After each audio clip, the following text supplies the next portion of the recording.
Your screed floor is cracked and looks really bad. Don't panic. Here, I'll show you how you can easily repair something like this yourself. First, you need to clean the cracks, removing any loose pieces and dust. To make sure the cracked floor forms a solid bond again later, you use screed clips, which are glued into the floor across the crack. To do this, you cut small recesses into the floor at intervals of 20 to 30 centimeters, which should, of course, be a bit deeper than the height of the screed clips. They must not stick out later on. Epoxy resin is then used to glue the cracks.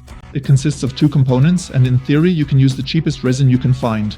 If the resin is a bit too runny, you can add limestone powder as a binding agent. This makes the consistency a bit firmer and more viscous, so it won't just run out of the cracks.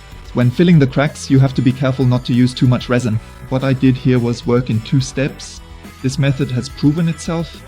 In the first pass, I filled the crack with resin up to the top edge. Then I waited a short while and the resin settles down a bit in the crack, is partly absorbed by the concrete, and then in the second pass you can fill the crack completely up to the top edge with resin again. After that I waited briefly again and then sprinkled the entire surface with fine quartz sand.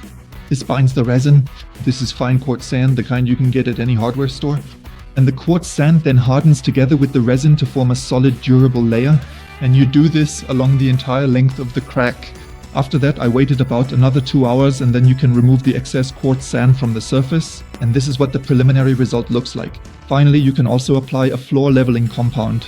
This step is optional, but it makes the floor look clean, neat and smooth again. I will now lay click vinyl afterwards. You can go ahead and proceed as shown. However, if you want to lay tiles and your screed looks as bad as mine did, I would recommend considering completely replacing the screed floor. With that in mind, I wish you lots of fun doing it yourself. Thank you for watching. Take care. Bye.